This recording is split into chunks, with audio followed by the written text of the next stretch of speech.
আসসালামু আলাইকুম বন্ধুরা, আজকে ভিডিওতে আমি দেখাবো আপনারা কোনো ভিডিও আপলোড করতে গেলে এখানে এই নিচের দিকে দেখায় যে রানিং ফেসবুক কপিরাইট স্ক্যান এটা দেখায়। তো এটা এই জিনিসটা যেন না দেখায় সেটা আসলে কীভাবে করবেন।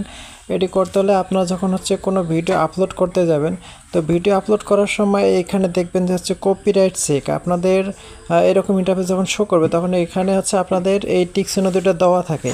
তো এই টিক চিহ্ন দুটো দেওয়ার কারণে রানিং কপিরাইট স্ক্যান এটা দেখায়। তো আপনারা এবং এই দুটো টিকমার্ক অফ করে দিয়ে এখানে ডানে ক্লিক করবেন। তারপর এখান থেকে যে ভিডিওটা আপলোড করবেন সেটা টাইটেল উপরে দিবেন এবং এই ডেসক্রিপশন এটা দিবেন। দেওয়ার পরে এখান থেকে শেয়ার নাও ক্লিক করবেন। আমি এখন যদি শেয়ার নাও ক্লিক করি আমার ভিডিওটা এখন আপলোডিং হচ্ছে। তো আমি এখান থেকে ব্যাক করি। তো ব্যাক করে আমি যখন ফেসবুকের অফিসিয়াল অ্যাপে আসলাম, আসার পরে একটু আমি রিফ্রেশ করি। তো রিফ্রেশ করার পরে এখানে দেখতে পাচ্ছেন যে পোস্টিং হচ্ছে, ফেসবুক ওপেন। আগে এখানে দেখাচ্ছ রানিং কপিরাইট স্ক্যান দেখাচ্ছ, এটা দেখাচ্ছিল, ঠিক আছে। তো এখন আমার একটা ভিডিওটা পোস্ট হচ্ছে, এখানে দেখতে পাচ্ছেন এটা দেখাচ্ছে। তো আমি একটু অপেক্ষা করি আমার ভিডিওটা একটু আপলোড হোক। এবং এখানে যখন এইটার পরিবর্তে যখন দেখা যায় রানিং কপিরাইট স্ক্যান যখন দেখায় তখন ভিডিওটা আপলোড দিতে বহুত সময় লাগে। আবার অনেক সময় দেখা যায় যে ভিডিওটা আপলোড হয়ই না।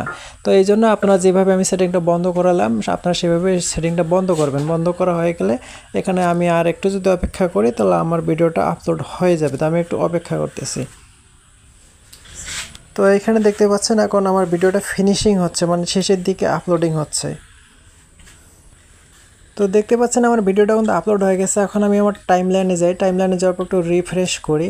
তো রিফ্রেশ করে নিচে আসি। তো এই যে এখানে দেখতে পাচ্ছেন জাস্ট নাও এইমাত্র ভিডিওটা আমার আপলোড হয়ে গেছে। তো এইভাবেই সাধারণত ভিডিও আপলোড করতে হয় কপিরাইট স্ক্যানটা ডিসেবল করে। তো এছাড়া আজকে ভিডিওটি ভালো লাগলে আমাদের এই চ্যানেল সাবস্ক্রাইব করবেন।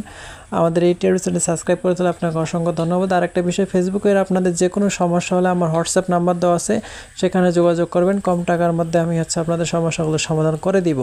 তো আজকের মধ্যে এখানে বিদায় নিচ্ছি, পরবর্তীতে কথা হবে কোনো এক ভিডিওতে। ভালো থাকবেন, সুস্থ থাকবেন, আল্লাহ হাফেজ।